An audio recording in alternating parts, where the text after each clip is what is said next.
Қайырлы күн оқырмандар. Қазақша контентті қолдап, тіркеліп, әңгіменің соңына дейін тыңдай отырыңыздар. Жұлдыз аққан түн.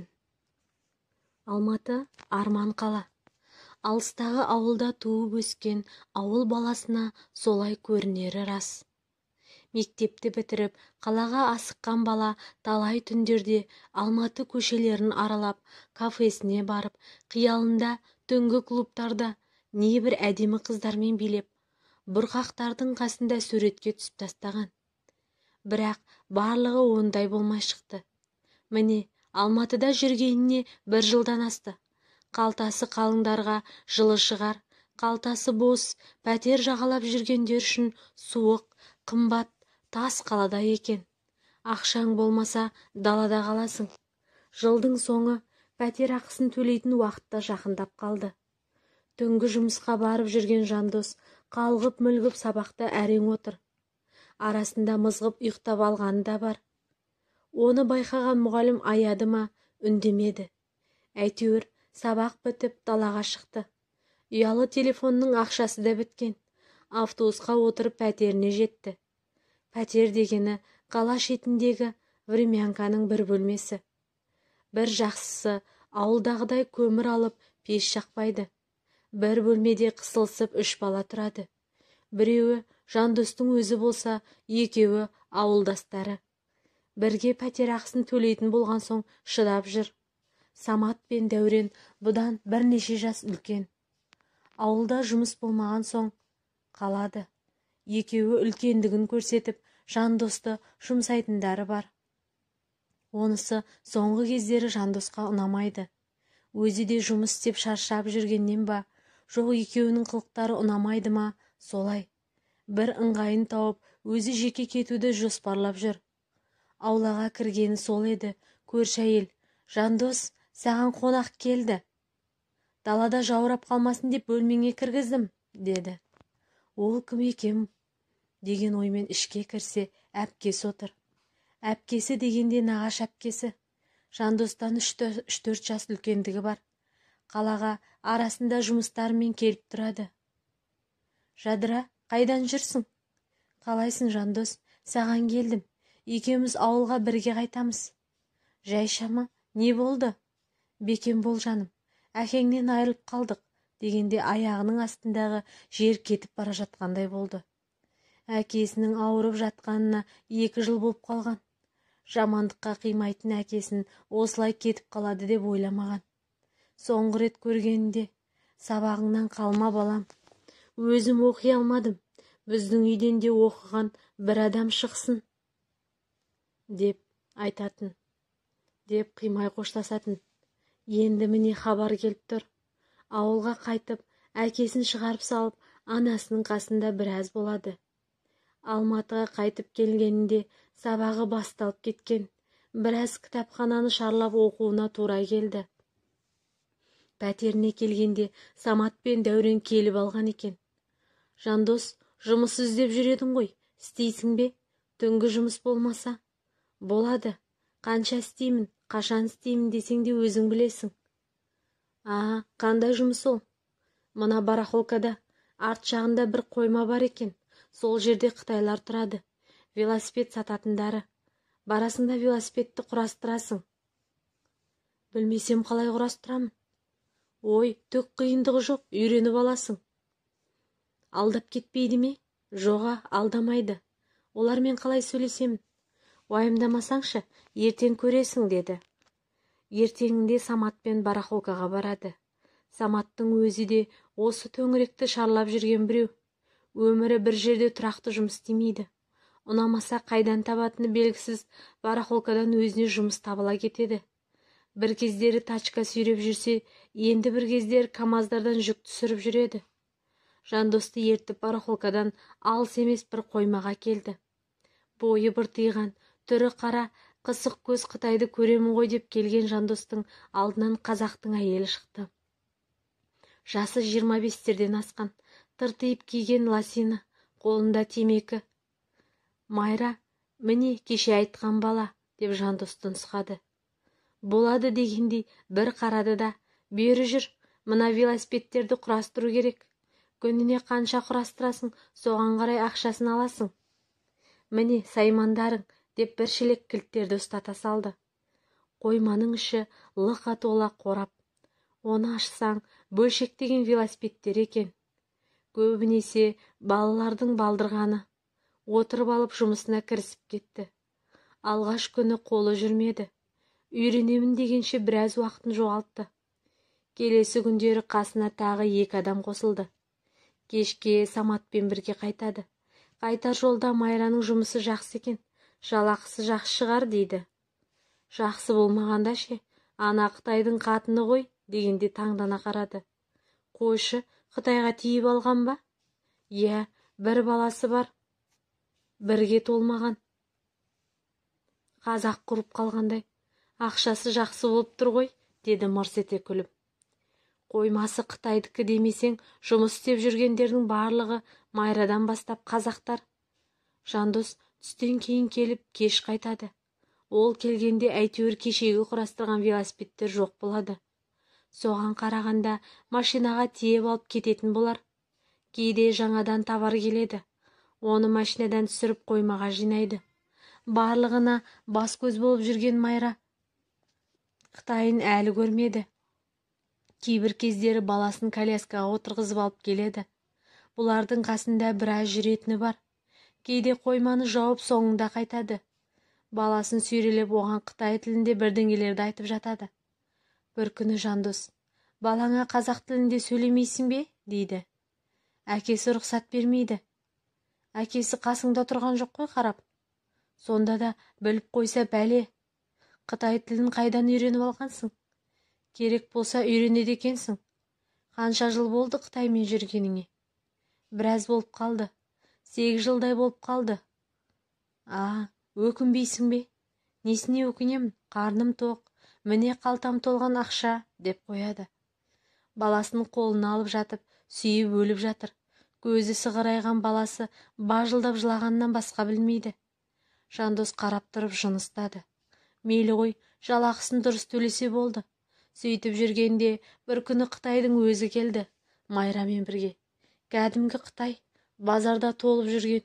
Күнде көріп көз үйренгеннен ба, онша таң қалмадым. Бір байқағаны көңіл күйі онша емес. Немесе Майраны жақтырмайды ма бірдеңе? Өз тілінде бірдеңелерді айтып жатыр. Майра қолындағы дәптеріне үңіліп алып, бірдеңенің есебін беріп жатыр. Арасында қолын сермеп ұрысып қояды тура. Бір Майраның бай емес, қожайыны сияқты. Көп жүрмей кетіп қалды. Не болса да табысты сауда екен. Құрастырған велосипедтерді барахолкаға, тағы бір жерлерге әкетіп жатады. Үстіне тағы товарлар келіп жатады. Әйтеуір таусылмайтын дүние. Жандосқа ыңғайлысы сабақтан шығып келеді, қараңғыда қайтады. Бір күні Майраның көңілсіз екенін байқады. Күндегідей көп сөйлемей мазасы кетіп отырды. Осылай 2-3 күн жүрді. Тіпті көздері қызарып, жылағаны да көрініп тұр. Бірдеңе болды ма? Көңілсізсің ғой. Ой, мына сорлы. Қытайға жыным ұстап жүр, деді ызаланып. Ақша бермей қойды ма? Жоға, албастының қатыны бар екен. Қайда? Өзінің Қытайында да. Енді қызғанып жүрсің бе? Деді Жандос таңдана қарап. Қайдағы? Нем бар қызғанып? Онда неге жынданасың? Маған айтпағанына жыным ұстайды. Осы Қытайды қайдан таптың? Ең алғашқы осы барахолкаға келгенде контейнерде бір қытайлар ерлі-зайыптыларға сатушы болып жұмыс істедім. Очки сататынбыз. Кейіннен балаларына нянька болдым. Пәтерінде бала бағатынмын. Соларға келіп жүретін достары, көзіңді ашқаннан қытайлармен бірге екенсің ғой, деп еді. Майра жақтырмай қарады. Алматыда пәтер жалдап тұрасыңдар ма? Алматының қақ ортасында 2 бөлмелі пәтерде тұрамыз. Жағдайың жаман емес екен. Өзің қай жердің қызысың? Балқаштан. Бауырларың бар ма? Қытаймен жүргеніңді білетін шығар. Бар, мен оларға керек емеспін. Керек болсам, осылай жүрмес едім ғой, деді. Бір уақыт Жандостың оған жаны ашығандай болды. Бірақ артынан ойынан тез қайтты. Келесі күндерде Майра көңілсіз жүрді. Тіпті қабағы түсіп жылағаны анық көрініп тұрды. Неге жыладың? Қытай еліне кетейін деп жатыр. Барса барсын, бала шағасын сағынғанда, дегенде Майра ала көзімен тағы бір қарады. Қайтып келеді ме? Келеді ғой, саудасы жүріп жатыр, тастайды дейсің бе? Онда неге жылап жүрсің? Әйелін алып келеді екен. Сен ше, онымен бөлек тұратын болды. Қызғанбаймын, тек баламды алып алатын сияқты. Әйелінің айтуы бойынша баланы өзіне алмақшы, деді. Сорлы, сен керек болмай қалған екенсің ғой. Болмағансың да жай пайдаланып келген, деп Жандос ойланып тұрды. Оның ойын түсініп қойғандай Майра, мен сол пәтерде тұра беремін, деді. Тоқал екенсің ғой, дегенде аршып түсті. Қайтып бұған сөйлемей қойды. Еліне кеткен Қытай 4-5 айдан кейін келді. Бұл уақытта Жандос ауылына 2 рет барып келген. Өзімен бірге мектеп бітірген бөлесін қалаға алып келеді. Мақсаттың оқуға түсетін ойы да жоқ. Ауылда сенделіп босқа жүрген соң анасы Жандосқа ілестіріп жібереді. Елдің баласы пысық, оқуға түсіп отыр, оқып жатыр. Оқуға түсе алмаса да жұмыс істеп жүр. Бұл жатыр үйде. Түнде шығады көшеге. Өзіңмен бірге алып кетші. Басында жұмыс тауып берсең болды. Кейін өзі реттеп алады, деп ілестіріп жіберген. Енді 4-еуі бір пәтерде симайтын болған соң, Мақсат екеуі сол тұстан басқа пәтерге шығып кетеді. Жұмыс табылғанша Мақсатты қасына қосып алады. Екеуі велосипед құрастырып ақша тауып жүреді. Мақсат Жандосқа қарағанда мінезі басқа, қызуғанды, көп нәрсенің артын айлап жатпайтын. Алғаш жұмысқа шыққанда, осы да жұмыс па? Басқа жақсы төлейтін жерге барайық та деген. Мен күндіз оқуда басқа жерге мені алады ма? Бұл уақытша жұмыс, өмір бақи өз жерге байланып қалмайтын шығармын, дегенде. Сонда да аз ақшасы, деп тыпырлаған. Өзіне салса кетіп те қалар еді, амалсыздан жүрген түрі. Бірдеңесі болып қалар, басқа жұмыста іздей бер, табылып жатса ауысып кетесің деген соң амалсыздан жүреді. Соның өзінде де жарытып жұмыс істемейді. Бір күн барса бір күн үйде, не жұмыс істеп жатқан жоқ, сылтауы көп болып шықты. Бірдеңесі болып қалар, басқа жұмыста іздей бер, табылып жатса ауысып кетесің деген соң амалсыздан жүреді. Бұл күндері Майра көңілсіз, үндемей келіп, үндемей кетеді. Оның себебін түсінген Жандос та көп қазбаламайды. Майра сөзді өзі бастайды. Қытай ертең келеді. Мына қойманы жаппа ойы бар, дейді. Бізге жұмыс жоқ десеңші. Сендерді 2-ші қоймасын ауыстырады. 2 қоймасын біріктіріп жатыр. Мұнда жұмыссыз қалған мен ғой, дейді күрсініп. Әйеліне тапсырады ма қойманы? Жоға, әйелі жұмыс істемей қалсын. Маған сенбейтін сияқты. Енді сен не істейсің? Көремін не болатынын, деп өзінше мұңая қалды. Балаң қайда? Баламды сол әйеліне берді, албасты, деп көзіне жас үйіріле қалды. Әйелін көрдің бе? Жоқ, маған көрсетпеді. Мүмкін әйелі жоқ шығар. Көрдің ба? Бар, әйелінің жүрегін ауыртқысы келмейтін шығар. Екеумізді таныстырмады, деді.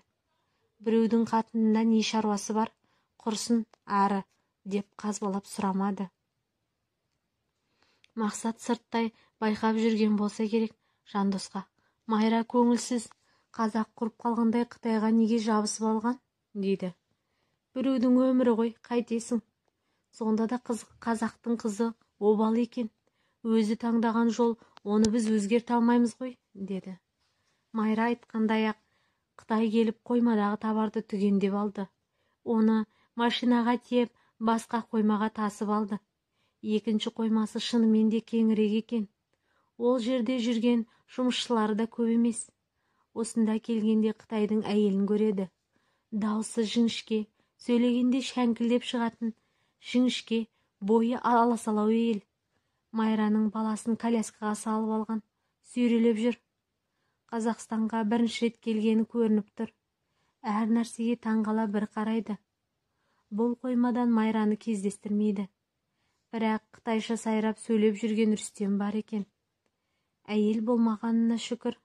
Әйтпесе, оны да қатыны қылып алар еді ол Қытай деп Мақсат мысқылдап бір күліп алды.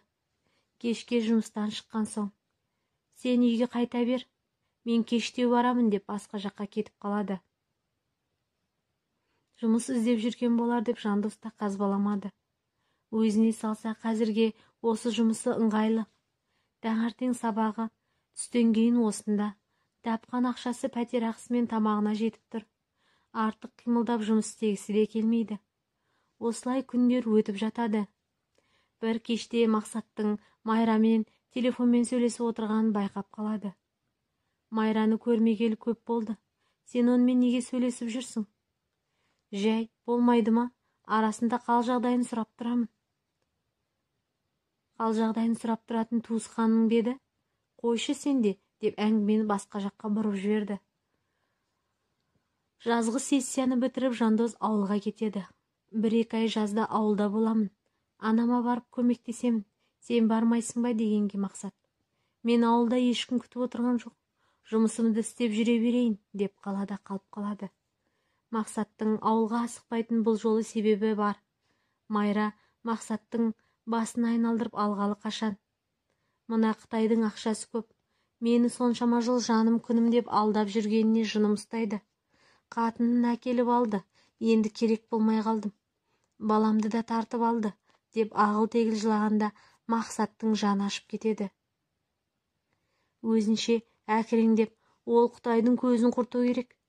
Келіп алып тайраңдап жүруін қара, дегенде, қой, олай деме. Өзіңе зиян тиіп кетеді. Оны ақылмен жеңу керек, дейді. Сонда не істейсің? Білмеймін, ыңғайлы бір сәті келу керек. Соны пайдаланамыз, деді.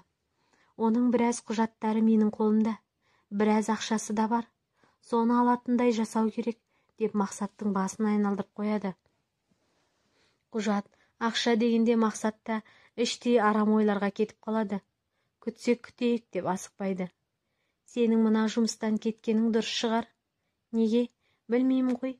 Біз жұмысты тындырғанда күдік туындамау керек қой. Мен жұмыссыз қаламын ба сонда? Саған басқа жұмыс тауып беремін, деп Мақсатты барахолкадан шығарып алады. Ол аздай пәтерінде ауыстырып жібереді. Жандос ауылдан қайтып келгенде Мақсатты таппай қалады. Қайда жүрсің? Ертең жолығайық, дейді. Келесі күні бірақ жарытып ештеңе айтпады. Сен осы әлі Майрамен бірге жүрсің бе? Иә, онда тұрған не бар? Ей, біреудің қатынында не шаруаң бар? Оның үстіне сенен қаншамасы жас үлкен, есің дұрыс па? Сен не білесің? Үндеме, деді. Арада 2 ай өткенде Мақсат өзі хабарласады. Қытайда жұмыс істеп жүрсің бе? Иә, енді басқа қайда барамын? Қытайдан кете берсең болады, деді. Телефонның арғы жағында ыржыңдап сөйлеп. Неге? Ол енді банкрот. Саған төлейтін ақшасы жоқ. Неге олай дедің? Сен не білдірдің? Екеуміз жолығайық та барлығын айтарсың. Оған уақытым жоқ. Мен кетіп барамын. Қайда барасың? Майра қасыңда ма? Иә, біз біргеміз. Өзім хабарласам, деп телефонды тұтқасын қоя салды. Келесі күні Жандосқа жұмысқа барғанда Рүстем ғана бар екен. Қойманың жабылғанын, енді жұмыс бере алмайтынын айтады. Жұмыссыз қалған Жандос пәтеріне қайтып келеді. Енді өзіне ыңғайлы жұмыс іздеу керек екені жанына қатты батады. Мақсаттың кешегі сөздері де мазасын алады. Қытайды банкрот болды дейтіндей бұл не білдірді? Мақсаттың номерін теріп қоңырау шалса, байланыс аясынан тыс жерде. Оның тұрып жатқан мекен жайында білмейді екен. Мақсаттың анасымен хабарласуға қорқады. Босқа алаңдатпайын деп ойлайды. Тек 1 апта өткен кезде ғана Мақсат өзі хабарласады. Түннің бір уағында соғылған қоңырау Жандосты шошытады. Жандос, келші, көмегің керек, дейді. Не болды? Айтсаңшы не болған? Келгенде айтамын, деп трубканың ар жағынан сыбырлап па, қырылдап па әрең сөйлейді. Есі шыққан Жандос түн ішінде айтылған мекенжай бойынша таксилетіп келеді. Сыртқы есік ашық қалған екен. Есіктен кіргеннен үйде бір төбелес күрестің болғаны көрініп тұрды. Ішке кіргенде жерде жатыр екен. Мақсат, не болды?